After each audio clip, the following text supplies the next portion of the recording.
Hey there, fish keepers. Dean here. I figured I would do a bit of an update on my fish tank since I've been away for quite a while.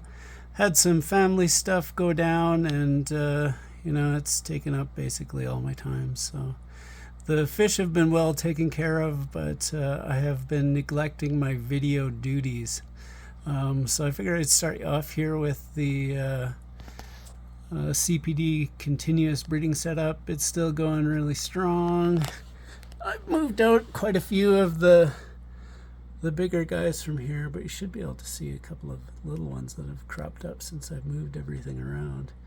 Not tons in here right now because I've moved them out recently. But it's been doing super good. I had some planaria in there. I used no planaria on all my tanks, so my fish room is planaria free. Love that stuff. No planaria. Get it if you got planaria. And then up here, we've got my Apistogramma panduro colony. You can see the male's kind of poking his head out. If I lift the lid, he'll probably come flashing up to see what's going on.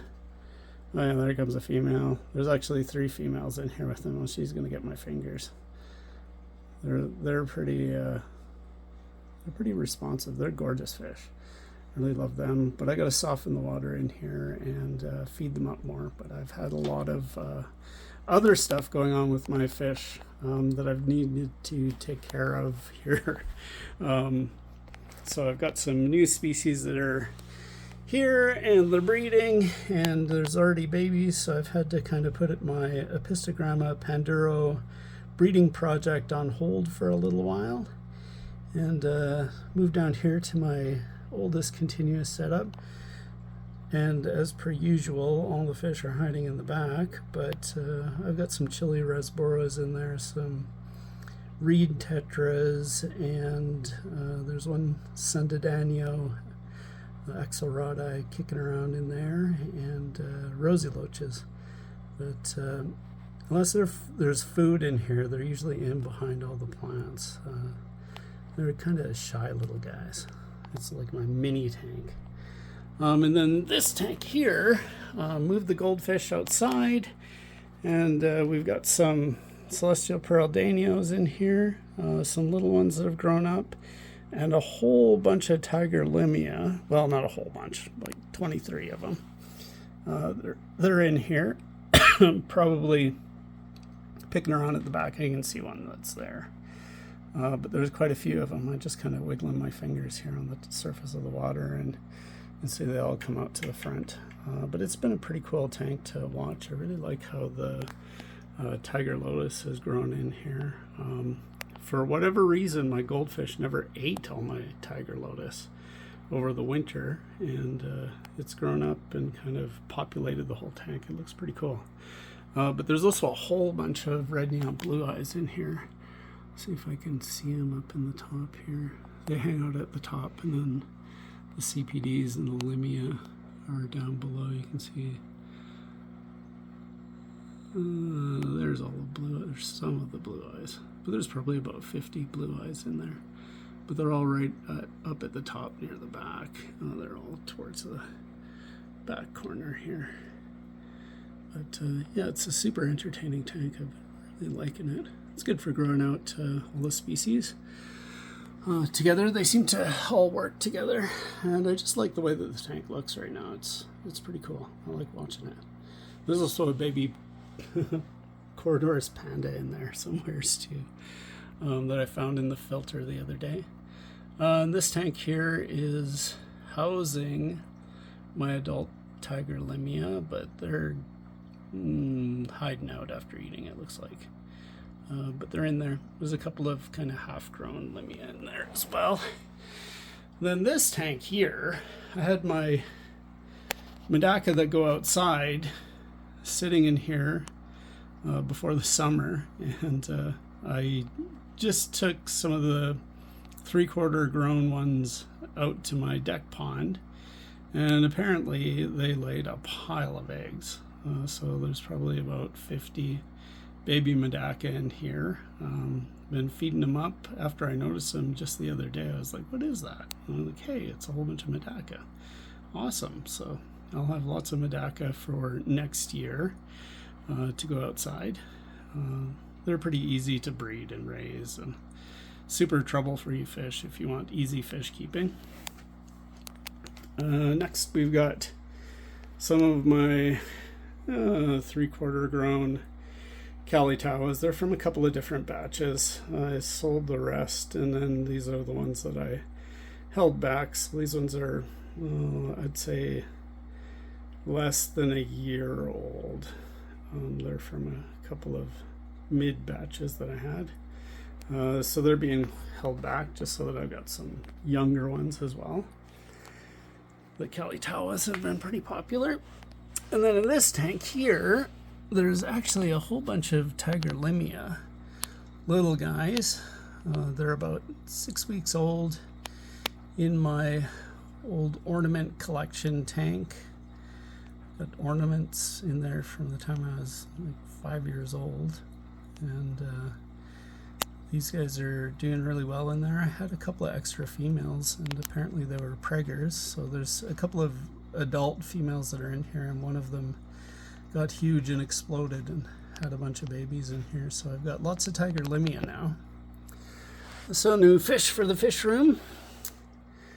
And then in this tank here, where I keep my young Cordoris garryi, I've also got some older CPDs, ones that are impossible to catch, along with some red neon blue eyes that are also impossible to catch. They kind of hang out in the back with the Cordoris garryi. Probably won't be able to see those guys. Maybe that's a face. Oh yeah, there's one there. You can barely see him though. There's lots of reflection, and I'd have to focus in on that. I don't know if it will though. Oh no, I scared him. Well, he was there. Yeah, and lots of blue velvet shrimp. They're doing really good. They're a really nice group that I got in here. So I don't breed 100% true. I've got to cull them quite a bit, but the ones that do come out blue are nice and blue. But you can see there's a cull there, a couple of culls. But you got to stay on top of it. It's just like any shrimp. But that tank's looking pretty good. Got a Madagascar lace there that Neil gave me. And I've got my big cave that the Cordoris garryi are hanging out in with a bunch of Anubias on top of it. Looks pretty good. I like that tank. That's my usual grow out tank, but I've got impossible fish to catch in there. So it's been, they've just been left in there. We'll get them out of there. And then this is my spec tank that I had a video on earlier. I changed it a bit and planted some dwarf hairgrass, or actually Neil planted it for me. And it's turned out really good. So there's no CO2 on this tank, but there's a lot of light. So without the CO2, you got to use light to get this hairgrass going, and it's doing really well. It does grow quite a bit of hair algae, but it's easy to pick out of there. Like you pick one strand out of that hairgrass carpet, and you basically got all the hair algae that's in there. And so it's doing really good. I've been super impressed with the hairgrass. It's thick now. You can't even, none of it's coming out when I pull out the hair algae from there. So that tank's doing pretty cool, or pretty awesome. And it's cool too.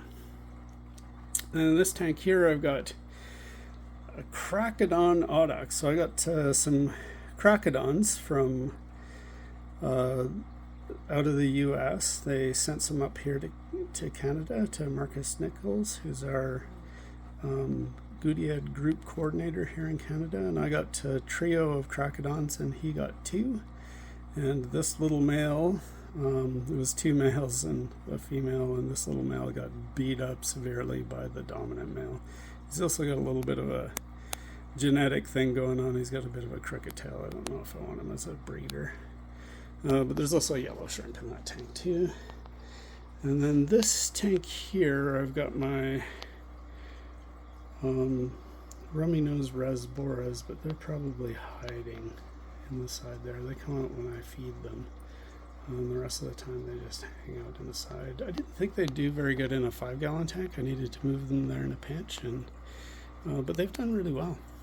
And this tank here is my old Endler colony with a whole bunch of reflection from my other tank on it. But they're breeding like crazy as per usual. Then here in my Cordoris garryi tank, you can see I got a great big Barclaya longfolia green in this tank. It's really gotten quite huge, but lots of baby Barclaya longfolia red. So I've got, those are kind of the medium-sized ones. I got a whole bunch from seed, found all kinds of plants that were floating on the top of the tank, and just planted them in there, put a little root tab underneath them, and they're doing great. And these guys, the stars of the show, the Cordoris garryi, are over on the other side, it looks like. Oh, but I probably shouldn't leave this area without checking out my Kalitawa. So this is my Kalitawa breeding colony. If you've seen this tank before, it was full of hair algae. It was kind of a hair algae carpet, but eventually I couldn't handle the algae in there, so I planted it more heavily, and the hair algae is gone, but the plants have really taken over, and I've let them take over because I've got 3 more 13 gallons that I'm going to set up. And in one of them I want to have just a straight Vallisneria tank, which I think will look really awesome. These Kalitawa breeders are looking great. They're just such a beautiful fish. Always showing off in the mornings especially, but they look good all day long. This is 9 o'clock at night, so they look great for in the evening. That's the real nice thing about Kalitawa rainbow fish, is they look good all day long. Let's see if we can sneak in on my Cordoris garryi here and see how they're looking. There's my big female, one of the males in the back there. He's looking good. But the Cordoris garryi, I had to I was gonna try and get them to breed this spring, and then we had the family stuff going on, and I just had to dial it back. So hopefully this fall I can get them to breed again. I'm probably going to lower the water temperature and then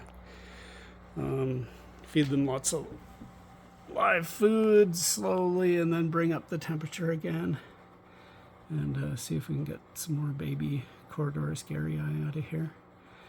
But this tank here has hardly got any fish in it because most of my fish that I'm growing up have been sold off out of here, and the red neon blue eyes are going to go in here from the other tank. So eventually it'll get filled back up again with fish.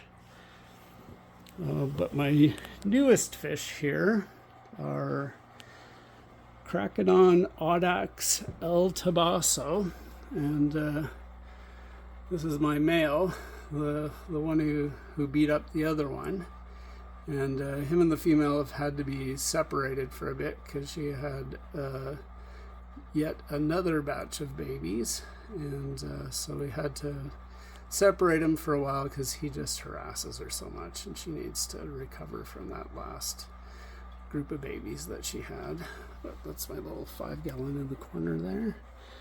And then in here we've got the latest batch of Cracodon Audax. There's 15 in here, I think. That's the highest amount that I've counted, but they're pretty tough to count. This tank is fairly thick, but they're all over the place in there.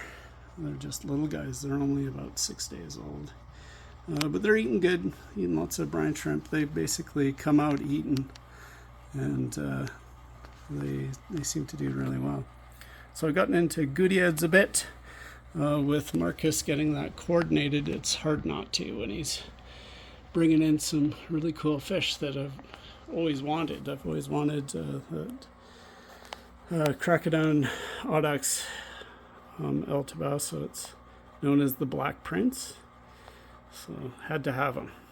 And then these are my Platinum Medaka, which I've had trouble getting eggs out of. They seem to be egged up every time I'm about to leave for work, so I would just strip them but I just haven't, I literally haven't had time. I'd notice it right before I leave, and then I'd be like, then by the time I get back home at night, all the eggs have been deposited throughout the tank. So eventually we'll get some of these platinums. Then this here is my other group of Cracodon Audax El Tabasso. They're a little bit bigger, but it doesn't look like they're gonna, oh yeah, they'll come out. There's one coming out there, but there's 13 in this group. I'm just kind of, I always feed them in the upper left hand corner, so I'm just kind of wiggling the water around at the top here. But they're getting pretty big. They're probably about 3/4 of an inch now, and you can definitely tell male and female. Looks like a couple of females there. Oh, they're going to go after the shrimp too. The adults are pretty hard on shrimp. They totally turfed out the shrimp. That's probably why the female was able to have 2 batches of babies in a month. You can see a bunch more down here too.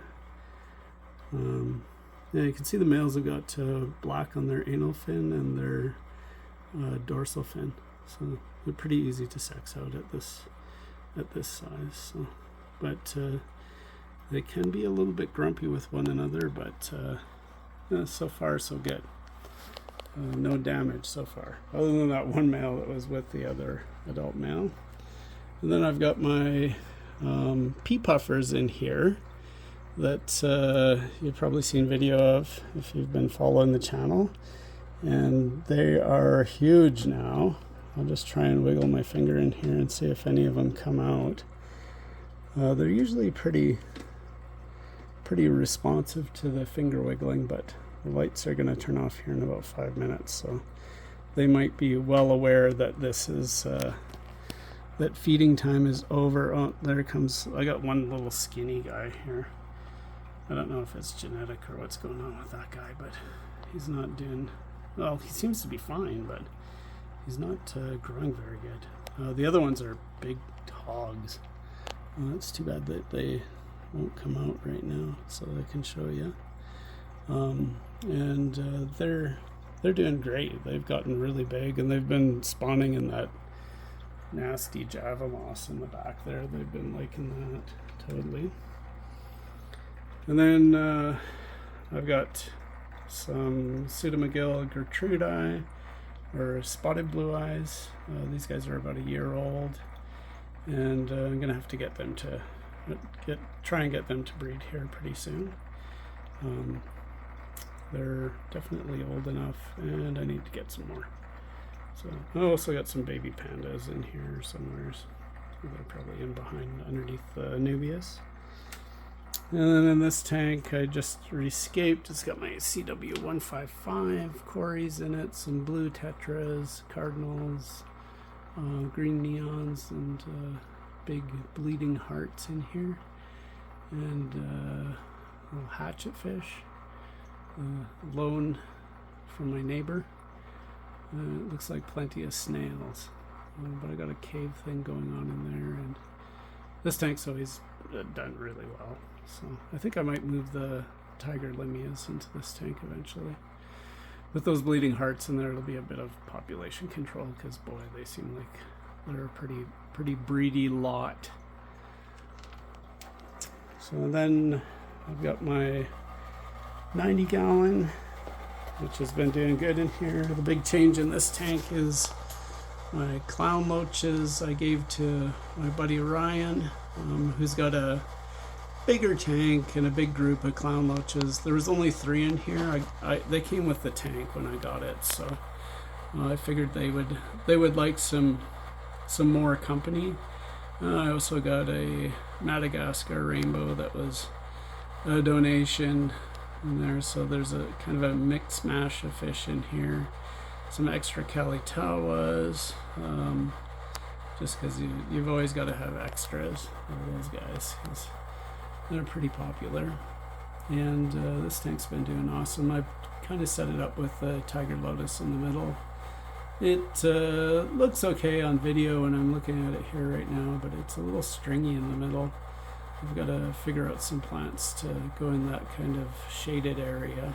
that's underneath the tiger lotus. But overall, this tank's been doing great, and getting baby pandas out of it every once in a while. That colony is still breeding. There's also a really super nice Apistogramma panduro in here, but I don't see him, so he's hiding out there somewhere.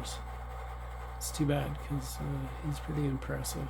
And he's got a couple of females in there with him as well. He's not going to be my breeder, but if the other ones do well, I might have to give him a shot.